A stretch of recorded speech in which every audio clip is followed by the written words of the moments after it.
मौत के बाद क्या बचता है?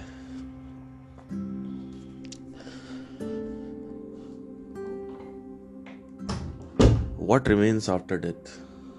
इसके ऊपर आज कुछ हम बातें करेंगे, क्योंकि अल्टीमेट जो डेस्टिनेशन है वो तो मेरे हिसाब से वही है। आपके हिसाब से कुछ और हो तो बता दीजिएगा। जिस हिसाब से एक्टिंग आप लोग करते हो, मेरे हिसाब से मुझे ऐसा लगता है कि जो कुछ भी आप पाना चाहते हैं, बनना चाहते हैं, करना चाहते हैं, आपके जो गोल्स हैं, जो पावर आप चाहते हो पॉलिटिक्स में, सेलिब्रिटी बनना चाहते हो, फेम, वो सब भी धरा का धरा जो है वो रह जाता है आखिरी में। क्योंकि आप देखो, हम गांधी जी को भी 2 अक्टूबर में ही याद करते हैं, 15 अगस्त को याद करते हैं गांधी जी को। लास्ट टाइम आपने गांधी जी को कब याद किया, खुद आप ये बताइए। अनलेस एंड अनटिल आप इंस्टाग्राम पे ना देखो या यूट्यूब पे ना देखो, तो जो आदमी फेमस है उसको भी कोई याद नहीं करता। कभी कभी याद होता है, बीच बीच में कभी कभी नहीं होता है। थोड़ा बहुत अच्छा कोई काम किया, फ्रीडम फाइट की, तब भी उसके बाद भी आप साल में 2 बार 3 बार याद कर रहे हो।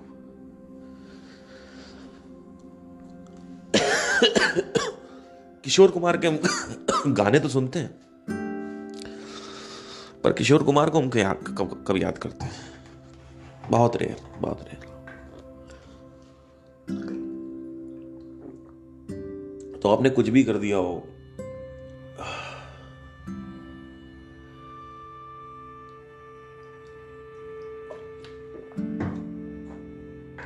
अल्टीमेटली अगर आप देखेंगे, नोट करेंगे,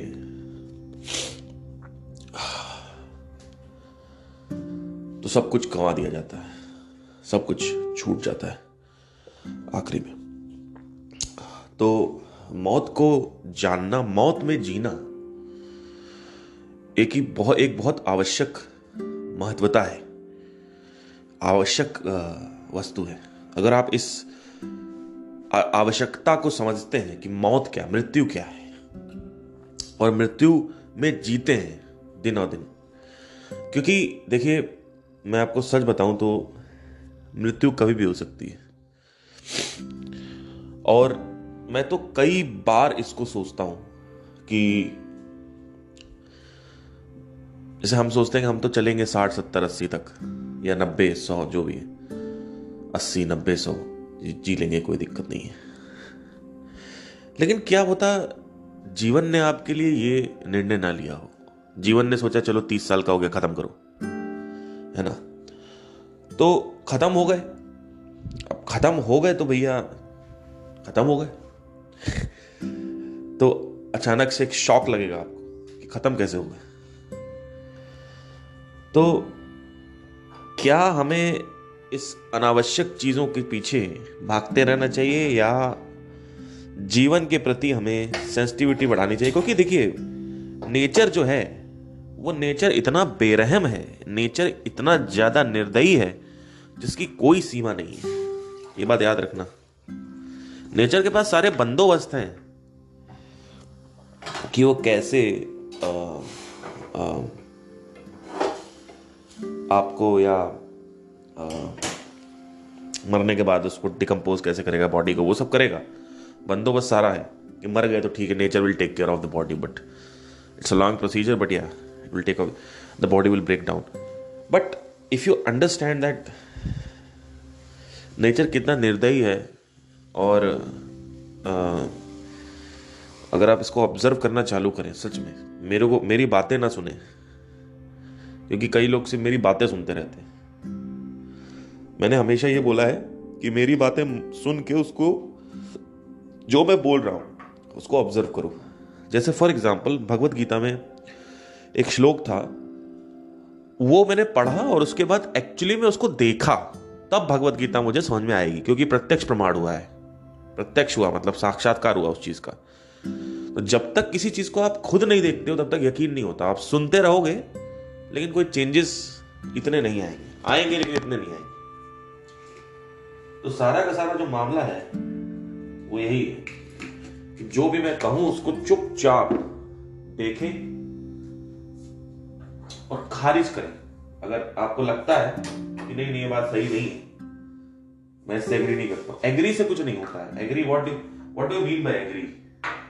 लोग कहते हैं I don't believe you. What do you mean by believe? Believe से क्या होता है? बिलीव मतलब बनता कैसे?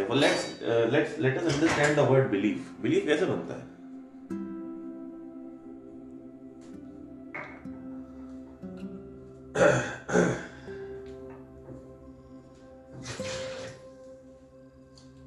बिलीव सिर्फ एक थॉट है जिसका आपको प्रत्यक्ष नहीं, आपने कुछ मान रखा है क्योंकि सोसाइटी आपको मनवाने के लिए रेडी है। सोसाइटी के अपने हिडन एजेंडे। तो what do we mean by believe? Believe is just a thought. Unless and until you experience it, it does not matter.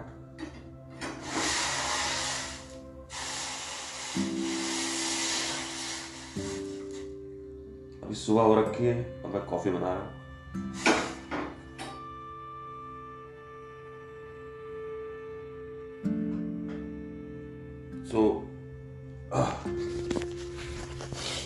Hope आपको समझ में आया हो। What remains after death? It's a very important question. A lot of people say कि there is a reincarnation, there is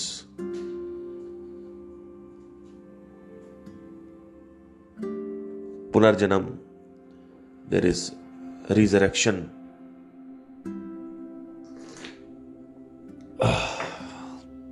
Bhagavad Gita में कुछ बोला जन्म होता है, अष्टावक्र गीता में भी कई जगह मेंशन्ड है।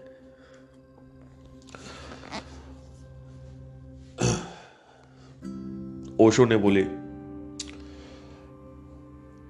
कृष्णमूर्ति ने कहा कि व्हाट इज इट दैट रीइंकार्नेट्स, मतलब उन्होंने भी खारिज नहीं किया इसको। एक ही आदमी जो दार्शनिक हुआ 21वीं शताब्दी में, उसने खारिज किया है, वो संदीप महेश्वरी। खारिज कर दिया, है ही नहीं। मर जाओ, साउंड ऑफ साइलेंस बचेगी। मर जाओ यहां से अभी 16वीं मंजिल है, यहां से अभी मैं कूद जा रहा हूं। रुको अभी रुको कूदू भी, यहीं से मैं कूद जा रहा हूं, साउंड ऑफ साइलेंस बचेगा। मर जाओ, साउंड ऑफ साइलेंस। कोटा में कोई लड़का गया, सुसाइड कर लिया, मर गया, साउंड ऑफ साइलेंस। 90 साल की उम्र में कोई मर गया, साउंड ऑफ साइलेंस बचा। 50 साल की उम्र, साउंड ऑफ बसता साउंड ऑफ साइलेंस ही है, लेकिन एक बैगेज के साथ। वो बैगेज जो है, उस बैगेज को एक्सप्रेशन चाहिए होता है और वो एक्सप्रेशन ढूंढ रहा होता है वो बैगेज। उस एक्सप्रेशन को जब वो एक उसकी इंटेंसिटी जो टाइम आता है, तो दोबारा एक जो बॉडी है उसके थ्रू उसको एक्सप्रेशन होता है। वो कुछ नहीं बचता, सिर्फ डिजायर, हैबिट, टेंडेंसीज, संस्कार बोलते हैं इसको। संस्कार के अलावा कुछ नहीं बचता है। आपको मीठा खाना है तो आप पहले भी मीठा ही, पहले देखो मेरी बात सुनो, there is nothing called as a personality which is, let us understand how I came up with this. 2018 से मेरे अंदर एक क्यूरियोसिटी आना चालू हुई कि अगर अभी मैं मर जाऊं तो क्या होगा। क्योंकि जैसे ही आपको ये पता चलता है आप आत्मा हो, तो उस आत्मा का क्या होता है। मतलब एक था कि मेरे जिंदगी में लोनलीनेस था, मैं कैसे इसको खत्म करूं, ये मेरा परम प्रश्न था। उसके बाद मेरा दूसरा परम प्रश्न है, मृत्यु के बाद क्या होता है। ये बहुत परेशान किया इस क्वेश्चन ने मुझे 2018 से। 19 में मैंने काफी रिसर्चेस किए कि कुछ ना कुछ तो होगा, कुछ ना कुछ तो होगा। तो 21 तक आते आते 2-3 जो साइंटिस्ट थे, एक है आईएन स्टीवनसन और एक हैं उनके एक और शिष्य हैं, उनके बारे में पता चला तो आईएन स्टीवनसन जो है वो एक चाइल्ड साइकोलॉजिस्ट, साइकेट्रिस्ट या साइकोलॉजिस्ट थे, जिनके पास कुछ पेरेंट्स के कॉल आने लगे, आते थे।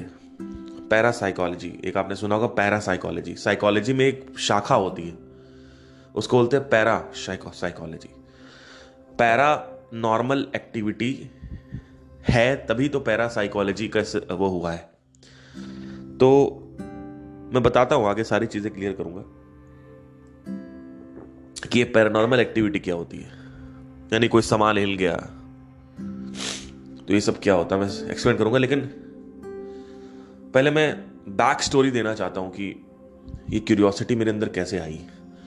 ये क्यूरियोसिटी एक्चुअली आती ही है जब आपको पता चलता है कि आप शरीर नहीं हो। ऑटोमेटिकली क्यूरियोसिटी आएगी, और this is the one of the most fundamental question जो मेरी जिंदगी में मेरे को 2018 से सताने लगा।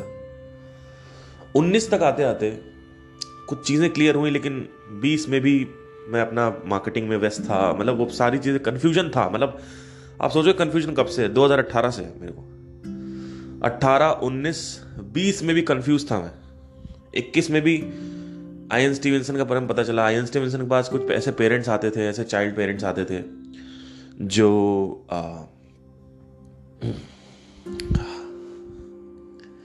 ये कंप्लेन देते थे, शिकायत देते थे कि मेरा बच्चा जो है अनाप शनाप बातें कर रहा है, कि मैं वहां पैदा हुआ हूं, ये पैदा हुआ हूं। तो ऐसे केसेस को पागल साबित करने के लिए पहले आईएन स्टीवनसन ने स्टार्ट किया। लेकिन जब उन्होंने देखा कि जिस तरीके की डिटेलिंग वो दे रहा है बच्चा, तो देखा कि जाके चलो देखते हैं एक बार कहाँ पैदा हुआ है क्या। तो वहां जाके देखा तो वो जो बताया था बच्चे ने एग्जैक्टली वही था। और बच्चा 2 साल का है, मतलब 2-2.5-3 साल का। तो आप ये समझ सकते हो कि बच्चा कभी गया नहीं, और वो वहाँ कोई उनके रिश्तेदार भी नहीं रहते, कुछ नहीं रहते। और कोई यूएस का बच्चा है तो जर्मनी गया, कोई यूएस इंडिया का बच्चा है तो कह रहा मैं इंडिया में पैदा हुआ था, यूएसए में आ गया। एक चीज़ और भी देखी कि बड़ी रोचक चीज़ थी कि इंडिया के केसेस ज़्यादातर इंडिया में ही रीइनकार्नेट हो रहे हैं। तो ये सब देखने की कोशिश करी गई। तो जो भी डिटेलिंग बताई जाती थी वो आईएन स्टीवनसन ने रिकॉर्ड करना चालू कर दिया। तो उनकी एक बुक है 20 cases suggestive of reincarnation, Ian Stevenson. तो पहले तो उनको ये लोग मानते नहीं थे कोई, लेकिन जब ये खुद ही वो नहीं मानने, जब वो डिटेलिंग इस तरीके के बच्चे देते थे, जाके देखते थे वही होता था। और बच्चे का कोई कनेक्शन नहीं था आपस में। मतलब ऐसा नहीं है कि वो गया है बच्चा 2-2.5-3 साल का। अब क्या हुआ कि ये चलता रहा मामला सारा का सारा। और उसके बाद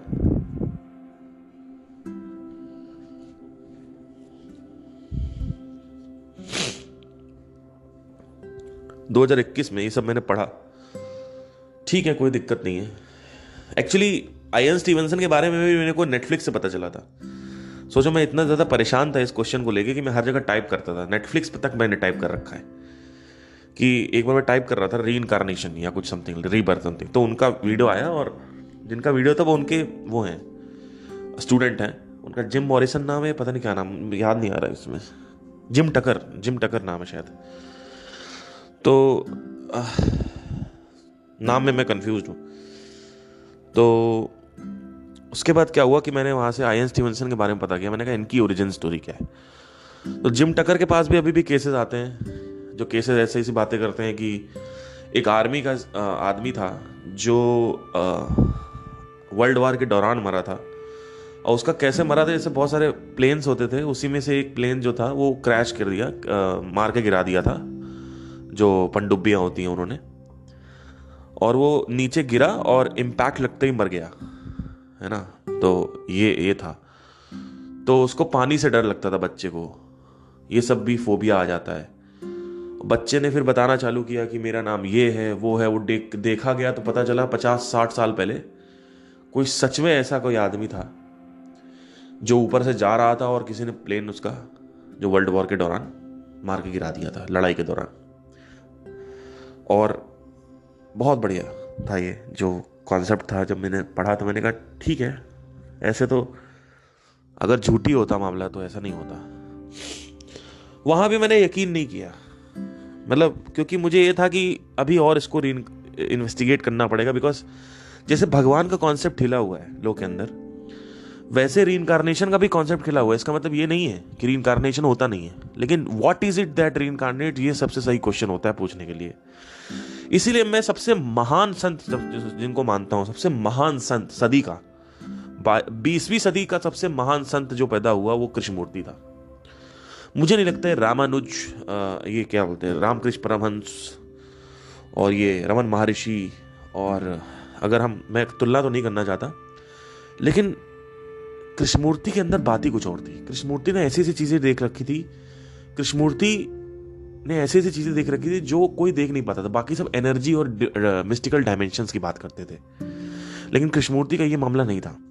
कृष्णमूर्ति ने साफ साफ जो था उन्होंने डिक्लाइन किया था। वो एनर्जी भी जानते थे, हीलिंग भी करते थे, सब करते थे, लेकिन उन्होंने इंटेलेक्चुअल पे ज़्यादा जोर दिया, और वो ज़रूरी भी है, क्योंकि हर चीज़ एनर्जी से सॉल्व नहीं होती है। जैसे जग्गी वासुदेव कर रहे होते हैं, हर चीज़ एनर्जी से सॉल्व करो। तो अब क्या हुआ कि 2021 में आते आते मैंने अपने अंदर भी देखना चालू किया। मैंने देखा कि मेरे अंदर बचपन से क्या ऐसा था जो बचपन से ही साथ था। तो जब मैं पैदा हुआ, शुरू से ही मेरे को म्यूजिक में रुझान था, शुरू से ही मेरे को महाभारत और ये सब पढ़ने का काफ़ी एकदम से इंटरेस्ट आता है। एक बार की बात है, मुझे आज भी याद है, मेरे नाना बैठे हुए थे और कुछ महाभारत की कहानियाँ चल रही थी। तो मैंने पूछा कि मुझे महाभारत मतलब मैंने उनसे बोला महाभारत की बुक पढ़नी है मुझे। तो उन्होंने बोला नीचे बक्से में रखी हुई, पढ़ लो निकाल के। तो मेरा एकदम से, मैं खेल रहा था उस वक्त, पकड़म पकड़ाई खेल रहे थे हम लोग बर्फ पानी ऊंच नीच व्हाटएवर, मैं और मेरे कजिन्स। तो एकदम से मेरा रुझान गया उसमें एकदम कि मुझे नहीं पढ़ना है यार। और बाकी सब जो लड़के थे वो भी सुन रहे थे, लेकिन उनका इंटरेस्ट नहीं था। तो मैंने देखा कि इंटरेस्ट ही सबसे इंपॉर्टेंट होता है। अगर मैं पिछली लाइफ में जाके देखूं, मतलब जो मेरी अभी जो 30 साल बीते इस जीवन में, अगर मैं इस 30 देखूं, तो मैं एक चीज आपको सिग्निफिकेंटली कहना चाहता हूं कि it is all about desires. ये मैंने खुद देखा है जिंदा रहते हुए, कि जैसे कि मैं खड़ा हुआ था, मैंने जैसे महाभारत के बारे में पूछा अपने नाना से कि बुक कहाँ रखी है, तो बाकी लोगों ने इंटरेस्ट नहीं लिया। बाकी लोग भी मेरे साथ खेल रहे थे, कजिन्स, लेकिन तो आप देखो कुछ भी सिग्निफिकेंट नहीं था वहां पे सिवाय इंटरेस्ट के। तो आप समझ सकते हो कि इंटरेस्ट और डिजायर्स जो होते हैं वो कितने ज्यादा इंपॉर्टेंट हैं इंसान के लिए, और क्या होता है उसके बाद, मरने के बाद, उसके बारे में हम बात करेंगे। बट 2021 की बात है, 2 साल पहले की बात है। तो ये अंदर से पनपने लगा, और मैं 4 दिसंबर को संदीप महेश्वरी के क्वेश्चनिंग वाले सेशन पे भी जाके मैंने उनसे रीबर्थ को लेके सवाल करे थे, लेकिन उन्होंने कहा कि मैंने रीबर्थ के ऊपर ऑलरेडी वीडियो कर रखा है, तो आप देख लो जाके। तो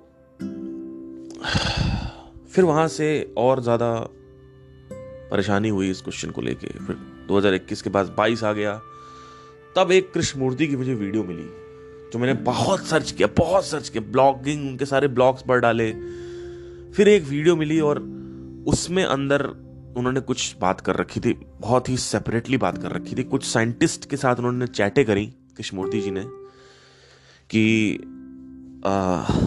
कुछ साइंटिस्ट आए हुए थे पढ़ने के लिए, तो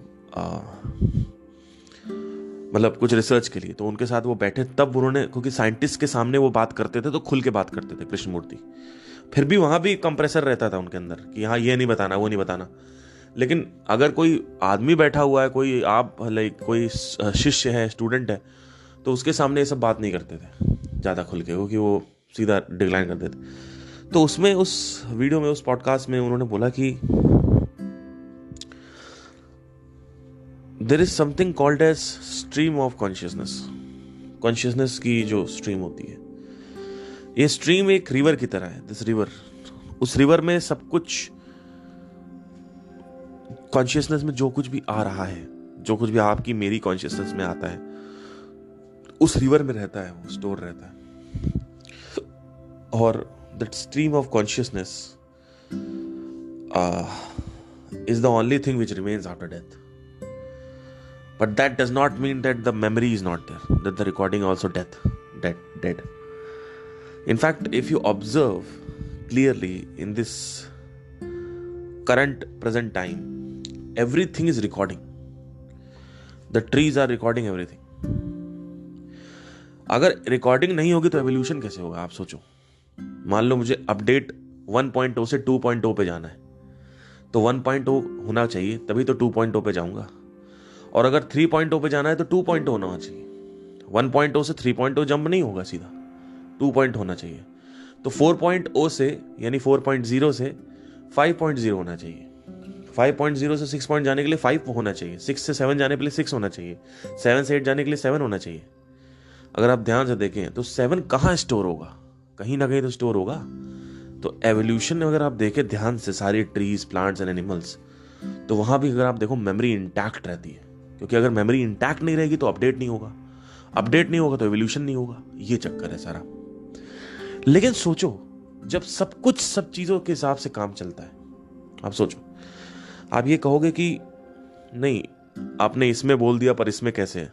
तो पहले ये सिद्ध करना जरूरी है कि जो नियम कानून आपके ग्रॉस में काम करते हैं वही सटल में भी काम करते हैं। ग्रॉस वर्ल्ड में यानी भौतिक जगत में, वैसे ही सटल जाते जाओगे तो वो भी वहां पे भी काम करते हैं। पहले ये सिद्ध करना जरूरी है।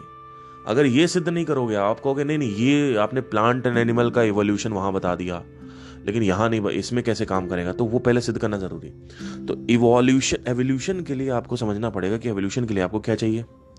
आपको क्या चाहिए? मेमोरी चाहिए। बिना मेमोरी का नहीं होगा। पर मेमोरी सिर्फ एवोल्यूशन में नहीं होती है, क्योंकि अगर एवोल्यूशन में मेमोरी है तो मेमोरी, इंसान जब मरता है तो मेमोरी का क्या होगा, ये भी तो समझना जरूरी है। चक्कर क्या है कि जब ये सब चीजें मेरे कंफ्यूजन में आया तो मैंने कहा, मैं ये सब अंदर से क्वेश्चन कर रहा था अपने अंदर कि अगर सच में ऐसा है तो कैसा है। तो उसमें बोला व्हाट इज इट दैट रीइंकार्नेट्स, जो 2021 कृष्णमूर्ति ने बोला कि, तो मैंने 2022 आ गया, फिर 23 में यानी अभी कुछ महीनों पहले मुझे एक वीडियोस मिली जिसमें उन्होंने बताया स्ट्रीम ऑफ कॉन्शियसनेस होती है। स्ट्रीम ऑफ कॉन्शियसनेस जो है basically what happens is somebody dies and there is this tendency, is this desire which remains after death. This is why all the Vedanta have been talking about त्याग करो, यज्ञ करो। क्यों बोला जा रहा है? डिजायर को छोड़ो, इच्छा मुक्ति, मन को कंट्रोल करो, मन को वासना मुक्त करो, वासना हटाओ। क्यों बात करी जाती है? पता है क्यों? इसी वजह से, क्योंकि there is a fundamental significance of removal of desire. If you don't remove the desire, there is a high problem which is coming up, which is अभी आप डिजायर की वजह से आप जीवन में भी परेशान होते हो, लेकिन आपको गोली मार दे तब भी परेशान होगे। ये भी एक लोग समझ नहीं पाते। उनको लगता है कि अरे हमें भी मरना है, आपको भी मरना है, मैं खा पी के भोग विलास करके मरूंगा, तुम साधना करके मर रहे हो, तो मरना तो सभी को है, तो क्या फायदा है ना। तो लोग कहते हैं क्या फायदा आपका इतना योगा करना, मेडिटेशन करना और ये सब भगवत गीता पढ़ना, गीताओं को पढ़ रहे हो, और ये तुम्हारे शास्त्र हैं उनको पढ़ रहे हो, तुम्हारे वेदांत हैं इनको पढ़ के कि तुम्हारा क्या कर लोगे? मरना ही तो है, मरना ही तो है, मरना ही तो है। हमें भी मरना है, हम खा पी के मर रहे हैं। हमारी थार है, हमारी स्कॉर्पियो है, हमारी थार है, हमारी स्कॉर्पियो, बस यही घूमते रहो, थार से स्कॉर्पियो पे जाओ, स्कॉर्पियो पे थार से आ जाओ। तो मरना तो हमें भी है, तो आप क्या नाटक कर रहे हो? बात तो सही है, लेकिन जब आपको एक फंडामेंटल समझ में आते हैं और आपको दिखता है क्लियरली, आपको जो समझ में आता है कि क्या चक्कर है सारा का सारा, तब आप कहोगे नहीं भाई सही कह रहे हो आप। तो अगर हम डिजायर्स को पहले क्वेश्चन करें तो जीवन में रहकर भी जो हमारे जो इच्छाएं हैं, जो वासनाएं हैं हमारे अंदर, वो हमें परेशान करती हैं जीवन में रहकर भी। हर आदमी सिर्फ और सिर्फ उनकी एक्सपेक्टेशन पूरी नहीं होती है, इस वजह से परेशान। आकांक्षाएं, अपेक्षाएं, एक्सपेक्टेशंस, इच्छा, एक्सपेक्टेशंस, होप, यही तो है और क्या है जीवन में। अगर आपकी जिंदगी से एक्सपेक्टेशन हटा लें तो आपका जीवन शांति में मुक्त हो जाएगा। लेकिन कोई नहीं। तो पहले तो ये देखना पड़ेगा आपको खुद झांक के कि जीवन परेशानी में इसलिए जीता है आदमी क्योंकि there is a tendency of wanting something. ये आपको पहले देखना है जीवन में कि ये इतना तो क्लियर ही होगा मेरे हिसाब से, अभी तक जहां तक हम जर्नी कर चुके हैं, ने खुद भी देखा होगा। तो एक तो ये हो गया। अब आगे आते हैं। अब क्या होता है कि जैसे ही मैंने ये पॉडकास्ट सुना इनका, जिसमें उन्होंने बोला कि स्ट्रीम ऑफ कॉन्शियसनेस है और what remains after death is not just the common consciousness but also the uniqueness of that common consciousness. I mean, there is a simple law of bhautik, or the material world, the world you see, the world outside, and then there is the world within. I'm not talking about the within world. There is the world outside. There is this tendency of this world, there's this characteristic, ये चरित्र है इस भौतिक जगत का कि everything is unique. Everything is unique. आप देखोगे every one body is unique, every DNA is unique, every plant and animal is unique. So first of all, that has to be cleared. But just because I am talking about Atma, that does not mean that I am not talking about layers. So let us understand this properly. Let us understand this. और body, हमारी जो body है वो actually unique है सबसे, या फिर सबके सबसे अलग अलग है, या फिर सबसे भिन्न है, या फिर सबसे एकाग्र है, मतलब एकता में है। सबकी शक्लें अलग है, आवाजें अलग है, राइटिंग अलग है, चलने का तरीका अलग है, डीएनए अलग है, तो सब कुछ तो अलग अलग है। एक्चुअली जो कन्फ्यूजन हुआ है ना, ये अल्टीमेट कन्फ्यूजन जो हुआ है रीइंकार्नेशन का, और लोगों को ये कन्फ्यूजन हुआ है ना कि हम सबसे अलग हैं, पाकिस्तानी अलग है, यूएस वाले अलग है, हम अलग है। ये इसी वजह से हुआ है क्योंकि एक्चुअली बॉडी इतनी यूनिक है which creates a confusion. And actually आदमी वही विश्वास करता है जो उसको दिखता है। तो इसी वजह से लोगों को कन्फ्यूजन है, because everybody looks differently, everybody writes differently, everybody has a different voice, everybody has a different DNA also. If you observe through the senses will never lie to you, but actually वेदांत ये कहते हैं senses झूठ बोल रहे हैं, senses deceive करते हैं। आप सेंसेस से मत देखो, आप बुद्धि से देखो। तो इसी वजह से कंफ्यूजन हुआ क्योंकि एवरीथिंग इज यूनिक। तो अगर यूनिकनेस है तो यूनिकनेस क्या सिर्फ शरीर में है या फिर आत्मा में है? जहां तक हमने वेदांता में पढ़ा है, आत्मा में नहीं है। हमें पता है कि there is something which is coming out of singularity. ये दुनिया जो है सिंगुलैरिटी से बाहर निकली है।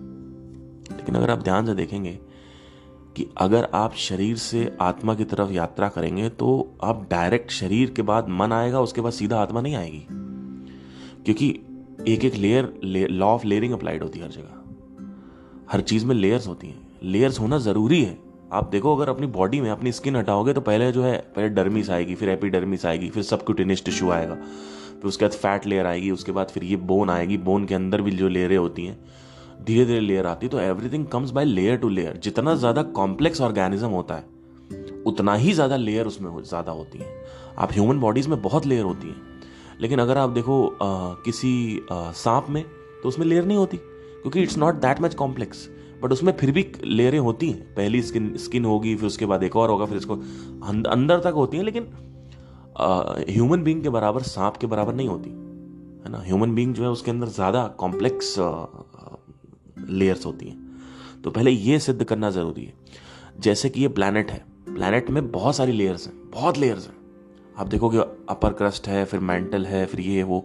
ये तो मैं सिर्फ छोटा सा बता रहा हूँ, और भी अंदर आप डीप में पढ़ोगे अर्थ के बारे में तो देयर इज लेयर।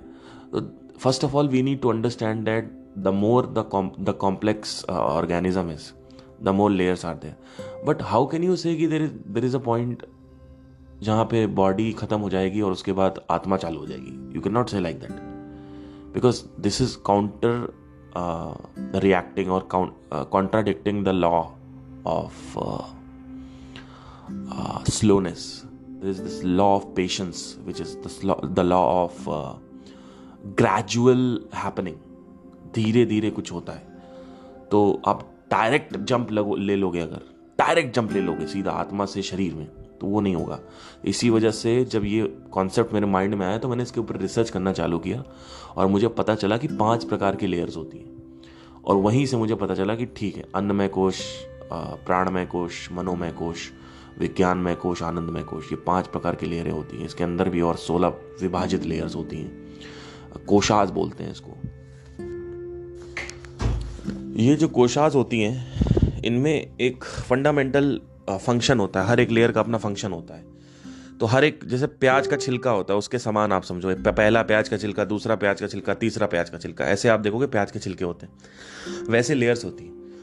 तो जब आप मरते हो तो प्राणमय कोश का आधा ढांचा, विज्ञान और आनंद और आत्मन, जो साउंड ऑफ साइलेंस है अल्टीमेटली, या अनंत ध्वनि है, ये जो है बेसिकली कॉमन कॉन्शियसनेस जो है वो वही है. जो आत्मन है वो कॉमन कॉन्शियसनेस है.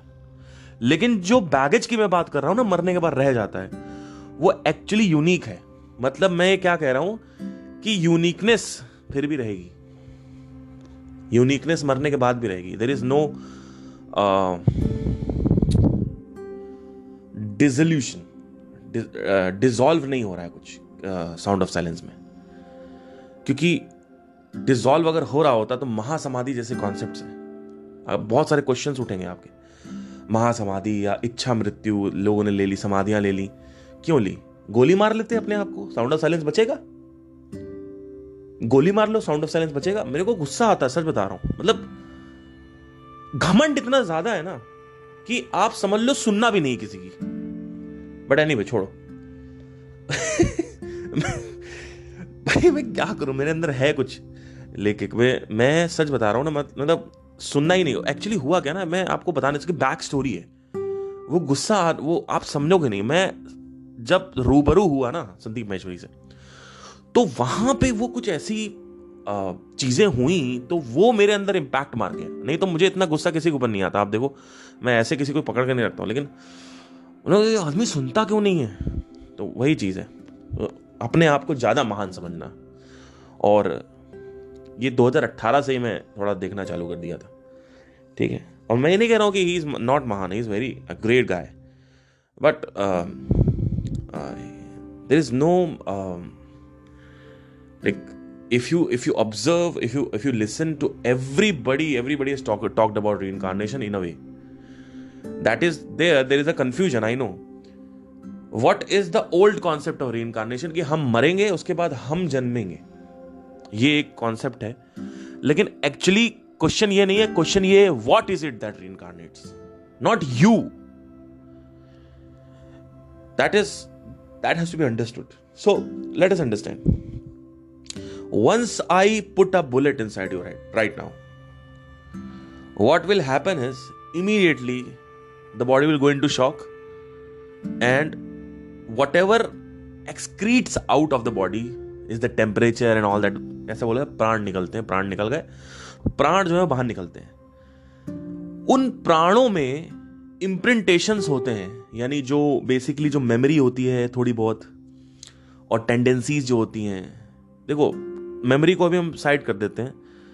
टेंडेंसीज जो होती है, क्योंकि मेमोरी इसलिए साइड कर रहा हूं क्योंकि अभी आप जब जन्मते हो, यानी जब आप वापस एक एक्सप्रेशन मिलता है आपको, तो आपको मेमोरी आती नहीं है. पुराने कुछ जो भी आपके कर्म हुए हैं वो नहीं आती. तो एक्चुअली आत्मा जन्म ना लेती है ना मरती है. बात सही है. आत्मा कभी जन्मती नहीं ना मरती है.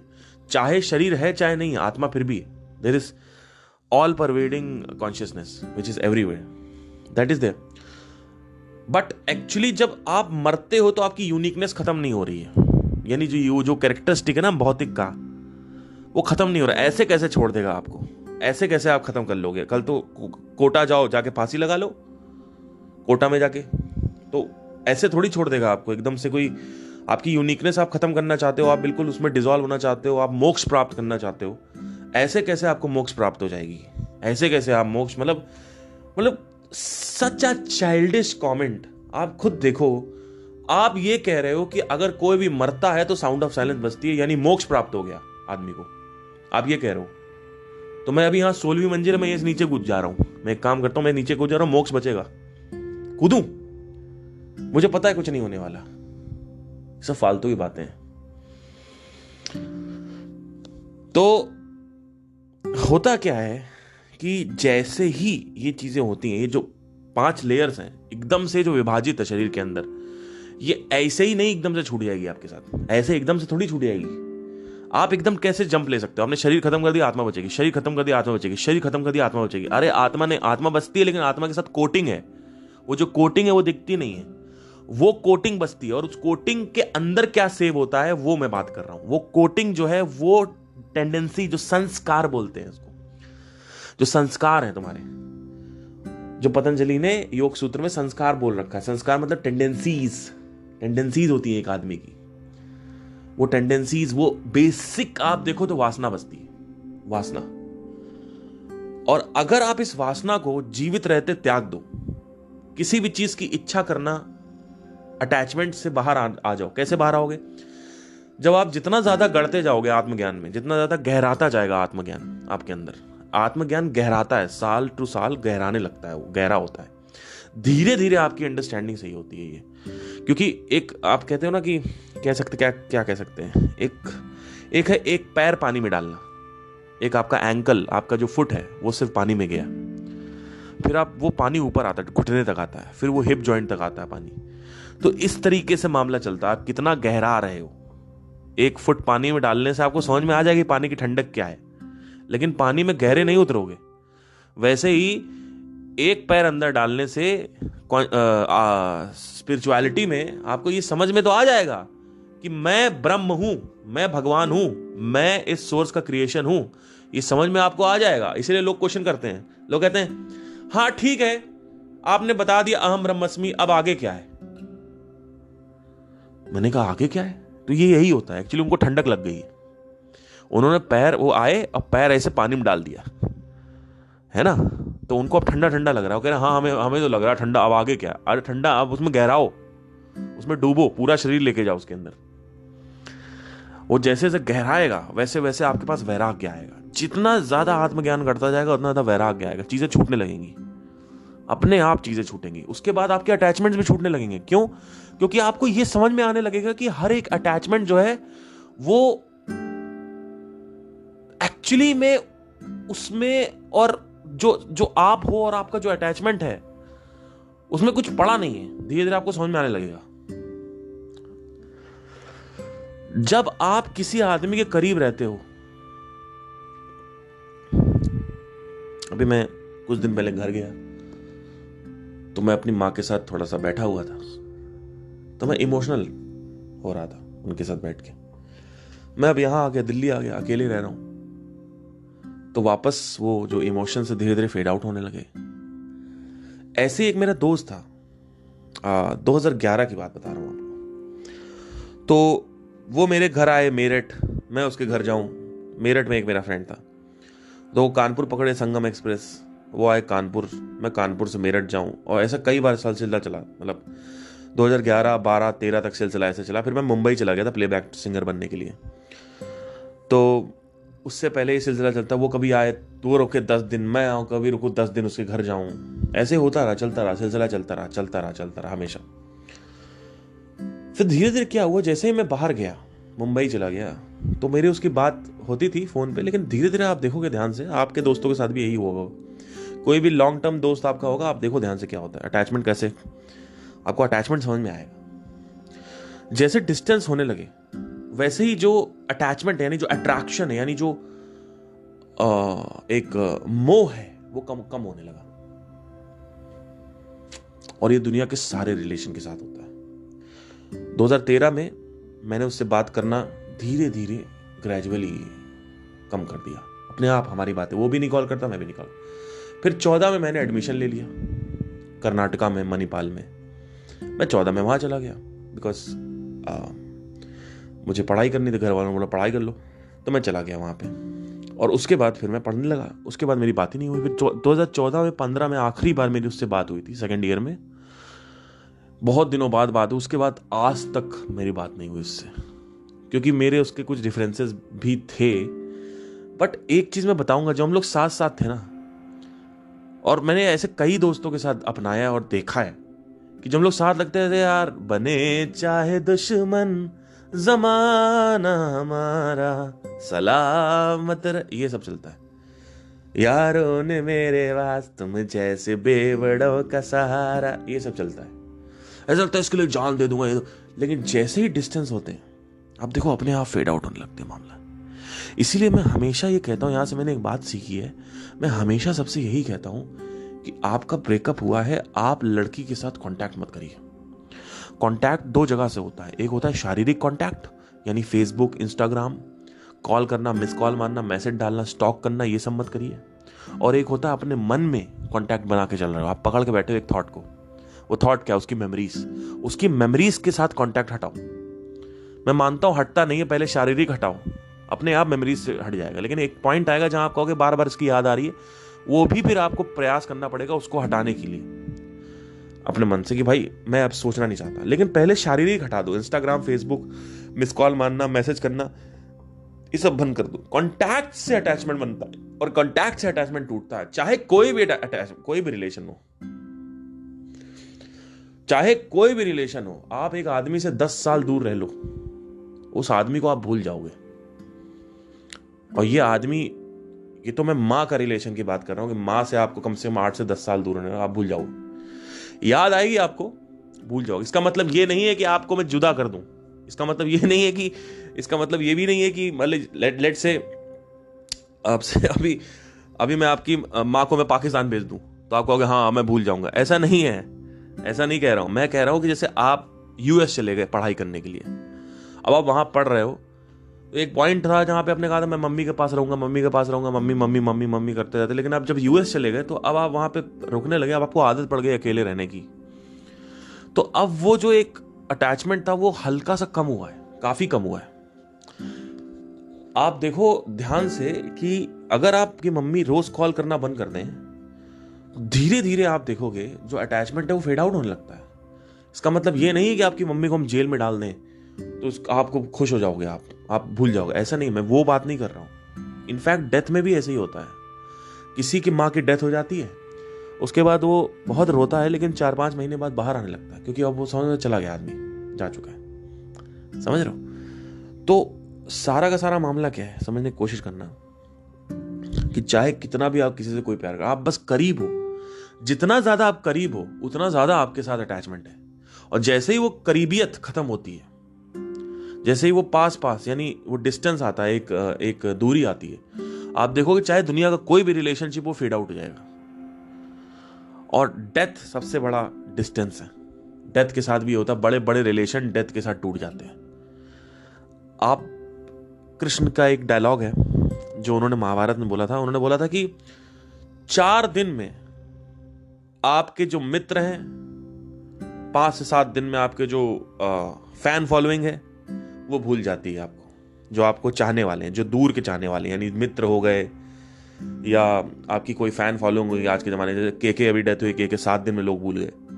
आप देखो राजू श्रीवास्तव की डेथ हुई, 7 दिन में लोग बाहर थे।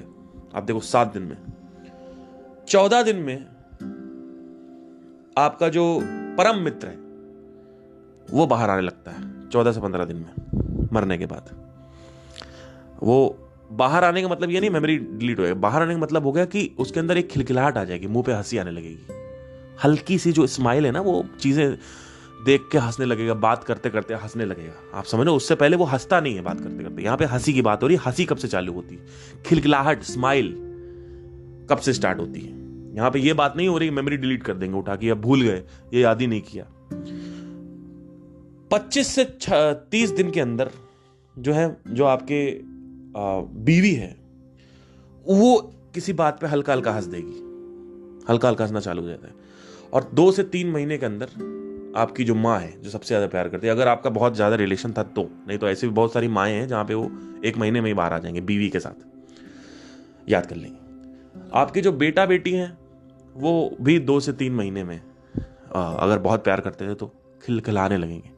तो 3 महीने के हो तुम, बस मैक्सिमम 3 महीने तुमको याद किया गया, 3 महीने बाद तुम्हारी कोई ऐसी तैसी भाड़ में जाओ।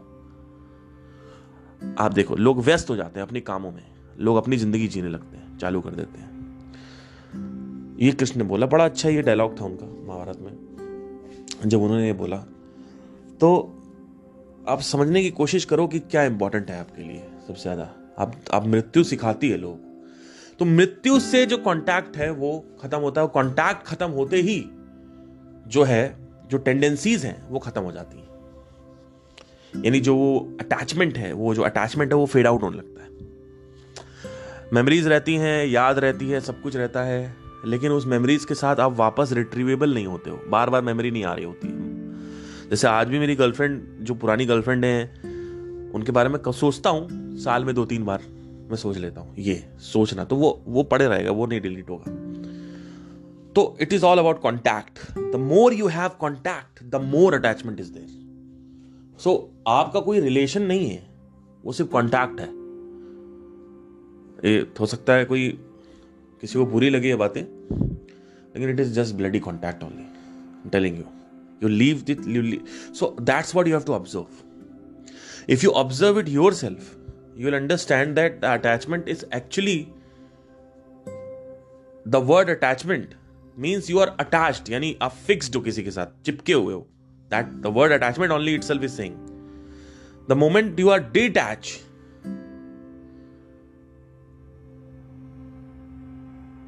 everything is fine. but लोग कहते हैं हमें डिटैच होना है, बट कॉन्टैक्ट नहीं तोड़ रहे। अगर आपको सच में डिटैच होना है, कॉन्टैक्ट तोड़ो। कॉन्टैक्ट तोड़ना नहीं हमें। हम अटैच होकर भी डिटैच कैसे हो? हम घर वालों के साथ रहें और हम पापा मम्मी की शक्लें देखते रहें और हम उनसे अटैचमेंट और डिटैच अरे ऐसा थोड़ी होता है। आप बाहर जाओ, कहीं कहीं रहने की कोशिश करो, साउथ इंडिया चले जाओ, शिफ्ट हो जाओ, आप देखोगे अपने आप चीजें होने लगती हैं। तो अब ये हो गया, ठीक है। तो अब ये क्या होता है, जब आदमी मरता है तो अटैचमेंट्स जो हैं वो फिर भी रहते हैं। इसीलिए वृद्धाश्रम हुए, जहां पे लोग अपने घर वालों को छोड़ के चले गए और वहां पे कुछ लास्ट के 3 या 4 साल बिताए।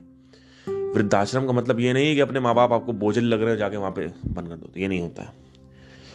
तो होता क्या है, distance is the answer.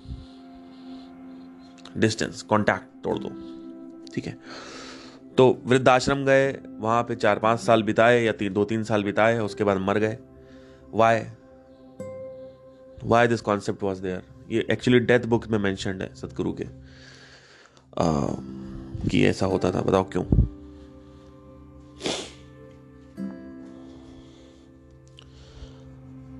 Because you want to delete all the attachments.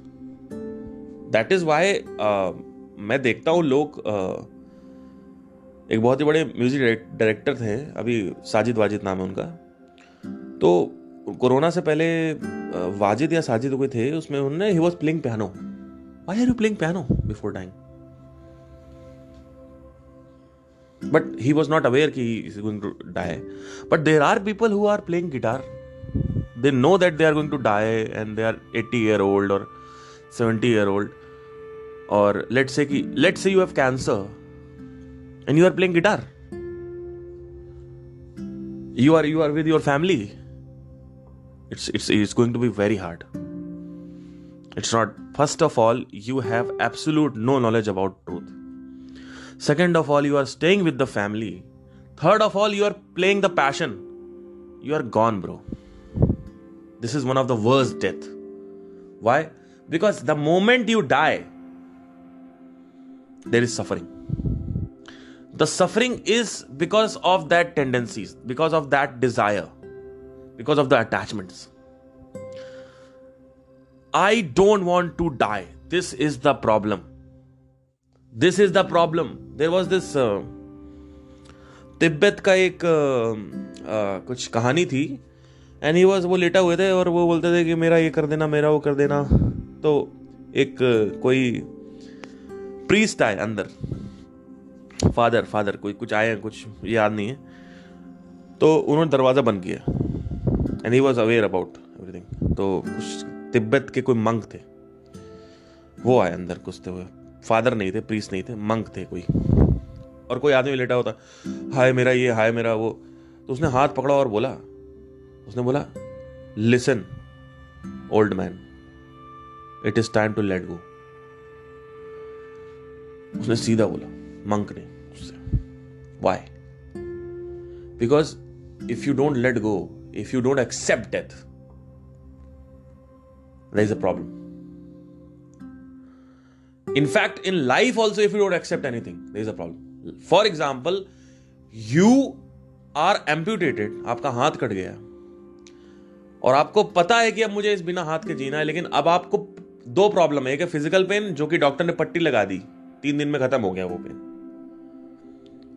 वो खत्म, फिजिकल पेन नहीं हो रहा, आपको पेन हो रहा है कि आप एक्सेप्ट नहीं कर रहे हो कि मुझे अब ऐसी लाइफ जीनी है, और जीना पड़ेगा आपको. 6 महीने बाद आप फिर एक्सेप्ट कर लोगे, तो 6 महीने बाद एक्सेप्ट करोगे ना आप. वैसे ही जब आदमी मरता है तो कुछ टाइम बाद एक्सेप्ट करता है कि अब तो ऐसे ही चलेगा. तो इसीलिए बोलते हैं तेरा और डेथ रिचुअल्स और ये सब तेरा ही वेरे, ये सब जो होता है इस वजह से ही होता है. एक्चुअली क्या होता है कि आप एक्सेप्ट नहीं कर पाते हो कि मेरी गर्लफ्रेंड किसी और के साथ चली गई. That is the problem, that psychological. एक second.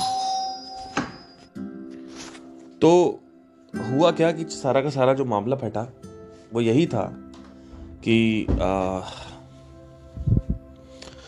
There is no acceptance. आप एक्सेप्ट नहीं कर पा रहे हो कि your girlfriend has been gone and you don't want to live that life now. That you don't want to accept that life without her, without that part of the body, without her. That you don't want to accept that life. That is the problem. There are 2 problems. एक है actual जो दर्द हो रहा है वो चली गई अटैचमेंट की वजह से, और एक है आपको अंदर आपका ईगो हर्ट हो गया, आपका लाइफ वो एक्सेप्ट नहीं कर पा रहे हो आप. You can not accept that, but आपको एक्सेप्ट करना पड़ेगा. चाहे वो 3-4 महीने बात करो, 5 महीने बात करो, आप कर लेते हो. आप देखो कोई भी आदमी कर लेता है, लेकिन उतना फिर कौन, वो आप मर मर के एक्सेप्ट करोगे. उससे अच्छा है कि आप एक्सेप्ट कर लो 15 दिन में, 20 दिन में, जल्दी से.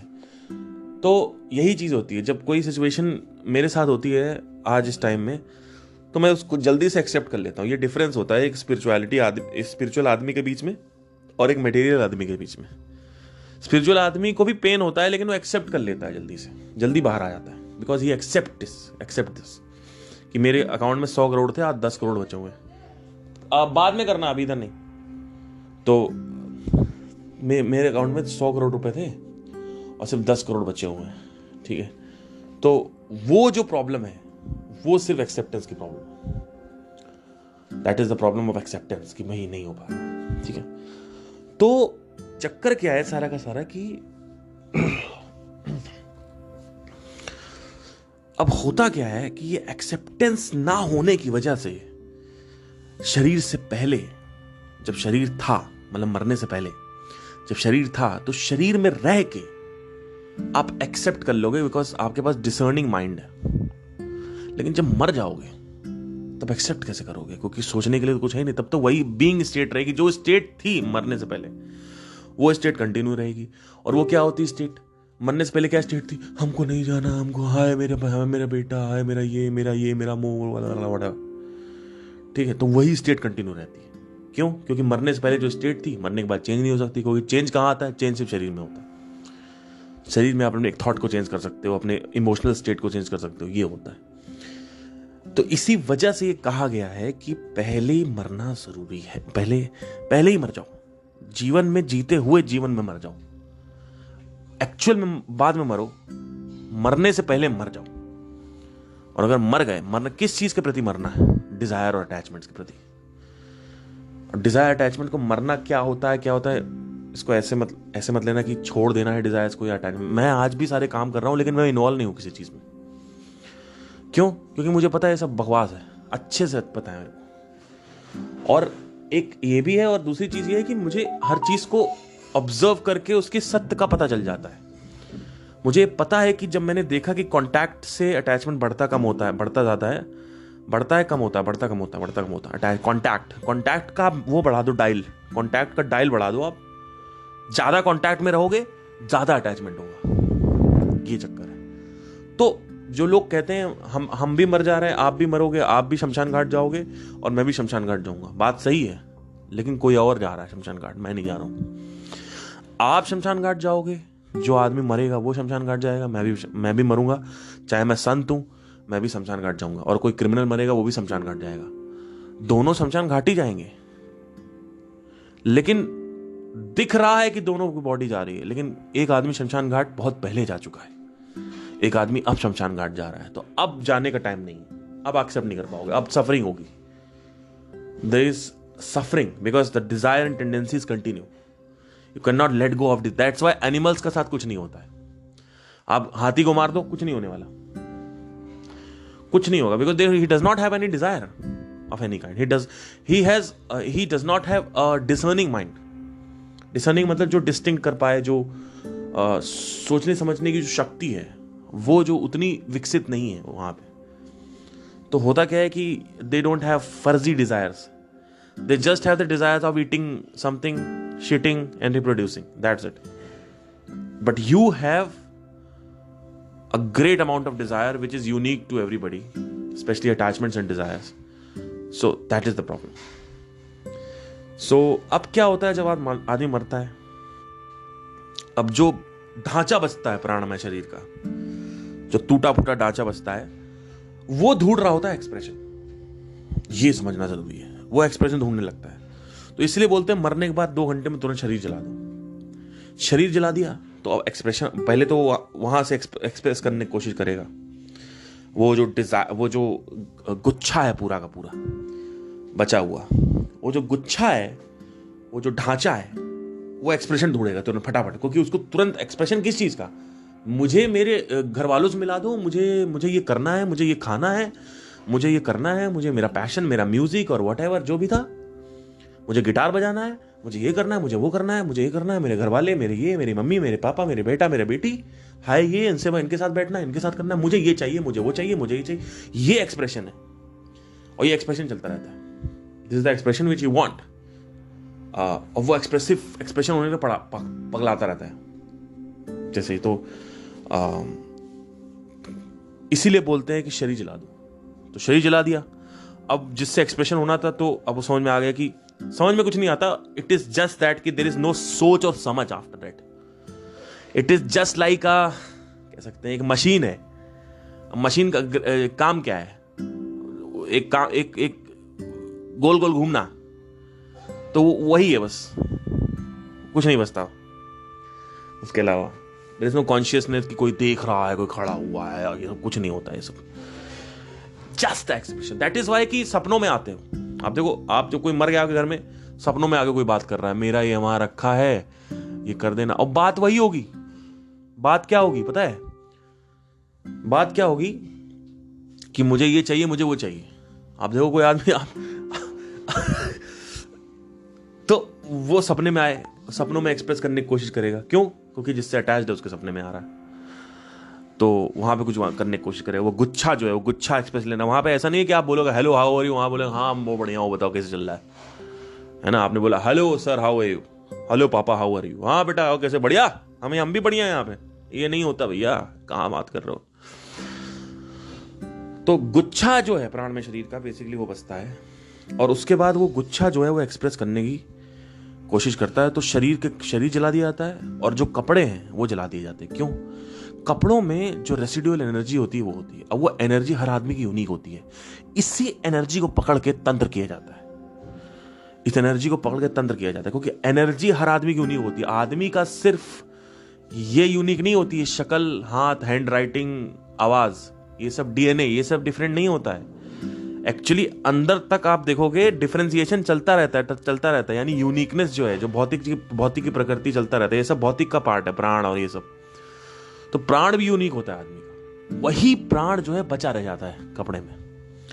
और वो कपड़े से बोलते कपड़े हटाओ उसके। क्यों? सारे सामान हटाओ। बाइक मत चलाना, अगर बाइक से बहुत अटैच्ड है आदमी, उस बाइक को चलाना नहीं है, और बाइक से एक्सीडेंट हो जाएगा। क्यों? क्योंकि एक्सप्रेशन ढूंढ रहा है वो।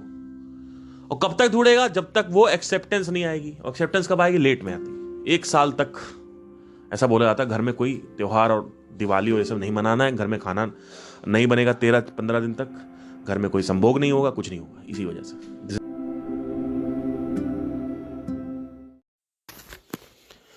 क्योंकि अगर कुछ भी खाना वाना बना या कुछ भी वो हुआ तो वो तुरंत उसको, हमें पता नहीं है कि वो आदमी कितना बड़ा खब्बो था।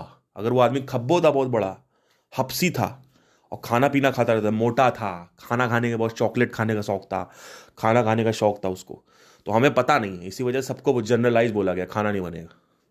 खाना बनेगा तो आप वो खाओगे, खाना खराब हो जाएगा, पेट खराब हो जाएगा आपका। ये सब इसी वजह से होता है, क्योंकि वो इन्फ्लुएंस कर रहा है, प्रभाव डाल रहा है।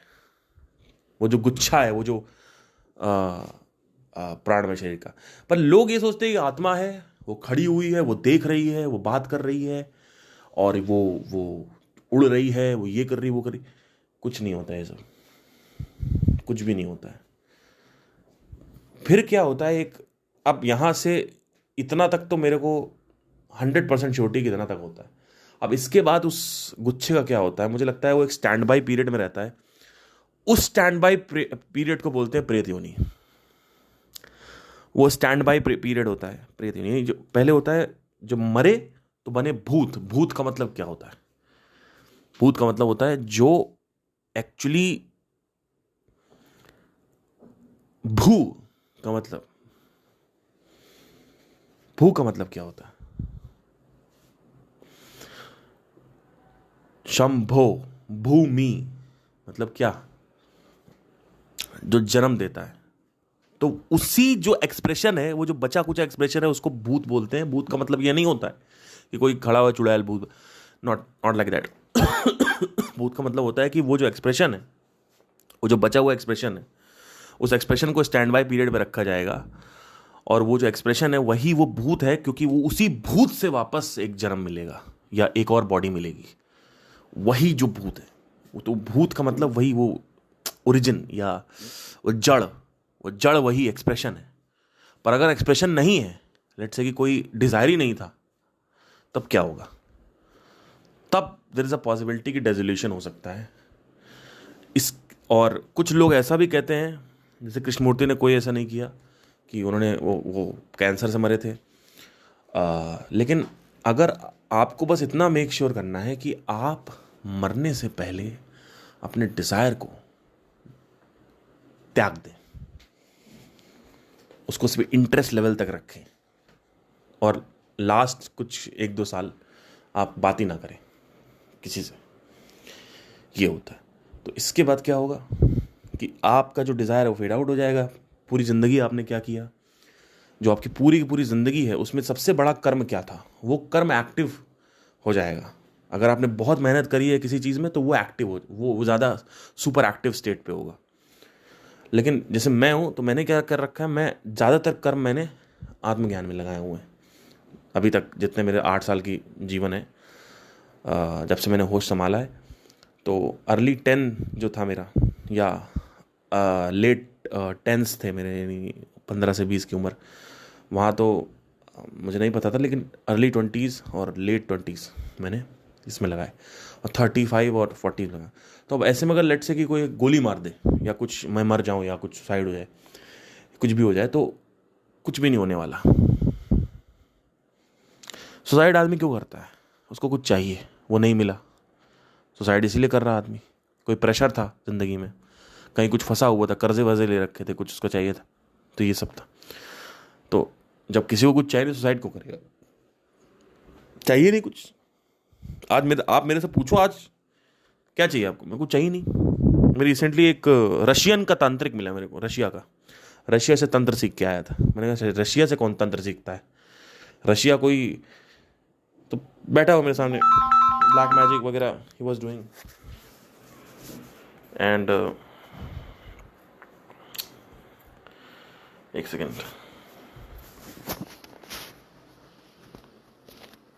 मेरे से पूछते हैं आपको क्या चाहिए? मैंने कहा मेरे को कुछ चाहिए नहीं। तो कह रहे आप यार गिटार बजाने आते हो, आपको बॉलीवुड का सिंगर नहीं बनना है? मैंने कहा नहीं बनना। तो बोलते कुछ तो चाहिए होगा, आप अपने घर वालों के लिए कुछ मांग लो, अपने लिए कुछ। मैंने कहा घर वालों को ऑलरेडी खुद भिखारी हुए पड़े घर वाले, पूरी दुनिया भिखारी है, मैं भिखारी नहीं हूँ, सॉरी। कुछ तो मांगो। मैंने कहा है ही नहीं कुछ मांगने के लिए, मांगे क्या? अच्छा, अच्छी सेहत के लिए कुछ मांग लो। मैंने कहा मांगना ही नहीं है, अच्छी सेहत मेरे हाथ में, आप क्या दोगे सेहत? पता चला आपने कुछ दे दिया तो गलत प्रभाव पड़ गया मेरे ऊपर इसलिए मांगना ही नहीं है, मांगना ही नहीं। कुछ तो है, वो कह रहा मैं लिख दूंगा हो जाएगा। मैंने कहा चाहिए नहीं, मैंने कहा चाहिए ही नहीं। कह रहा आप तो यहाँ गिटार आप गा रहे हो, तो आपको गाना गाने आए थे, आप गिटार करने आए थे यहाँ पे, आपको कुछ चाहिए नहीं, आपको सिंगर नहीं बना, आपको अरिजीत सिंह के बराबर पहुंचा देंगे। चाहिए ही नहीं, बनना ही नहीं है। पैसा चाहिए? नहीं चाहिए, चाहिए नहीं। भाई वो शौक था आदमी, कह रहा पहली बार जिंदगी में ऐसा मिला है जो कह रहा चाहिए ही नहीं, कुछ कुछ नहीं चाहिए। कह रहा घर वालों को मालूम है कुछ नहीं, घर वाले भिखारी ऑलरेडी हुए पड़े, घर वालों को क्या मांगना, देना ही नहीं किसी कुछ, क्यों देना? उससे क्या हो जाएगा, दे देंगे तो और मांगेंगे रुकेगा क्या कोई कहीं? रुकने वाला है ये सोसाइटी, रुकने वाली है कहीं? कहीं कोई नहीं। तो तो तो बोल रहा है कि दो ही लोगों को नहीं चाहिए होता है, एक वो जिसके पास सब कुछ है, और एक वो जो आत्मज्ञानी है, मतलब ब्रह्म ज्ञानी है, बोला उसने। मैंने कहा वो आपका काम है, देखो आपको क्या लगता है, मुझे नहीं पता। फिर भी उसने कुछ लिख के मेरे को दे दिया, मैं बाहर फेंक दिया, मैंने निकलते ही मैंने फेंक दिया था। मैंने कहा चाहिए ही नहीं भैया, चाहे कितनी बड़ी प्रॉब्लम में मैं हूं, नहीं चाहिए। आज मैं इतनी बड़ी प्रॉब्लम में हूं, उसके बाद भी मैंने नहीं मांगा। मैंने बैक साले, नहीं चाहिए, चाहिए ही नहीं। मैं कभी भी मंदिर जाता हूं, कहीं भी चाहिए ही नहीं, कुछ नहीं चाहिए, सॉरी। तो चाहता ही नहीं, सब खत्म होता जा रहा धीरे धीरे। तो लोग कहते हैं जी क्यों रहे हो? सवाल भी है, जब तुम्हें कुछ करना ही नहीं है तो जिए क्यों? जीने का मतलब क्या? कुछ चाहो? जीने का मतलब ये थोड़ी होता है कुछ चाहो, है ना? लेकिन लोगों को कौन समझाए। एनीवे, तो ये पूरा का पूरा था, इससे कुछ जुड़े हुए सवाल है तो आप नीचे पूछ सकते। फालतू सवाल मत पूछेगा कि जानवर में मर जाएंगे तो जानवर योनि में चले जाएंगे क्या, है ना? ये सब फालतू सवाल मेरे से मत पूछा करो, मैं मेरे को इंटरेस्ट नहीं ले पाऊंगा इस सवाल में। जब एवोल्यूशन देख रहे हो आप किस तरीके से चल रहा है, आपको लगता है क्या ऐसे हो रहे? इतना सब मैंने समझाया आपको लगता है कि वो जो एक्सप्रेशन बचा आखिरी में, वो एक्सप्रेशन जानवर योनि में मिलेगा आपको? जरूरी नहीं है। मतलब कुछ भी कॉन्सेप्ट जो बनाया गया है, वो कॉन्सेप्ट आपके माइंड में शिफ्ट हो जाता है। वो कॉन्सेप्ट उसमें कॉन्सेप्ट में सच्चाई होती है और झुठाई होती है। वो सच्चाई जो है वो तो ठीक है उसका, लेकिन कुछ मैक्सिमम वो कुछ और बन जाता है। जब भगवान का कॉन्सेप्ट हिला हुआ है ना, तो वैसे ही रीइंकार्नेशन का भी हिला हुआ है। ओके, ठीक है।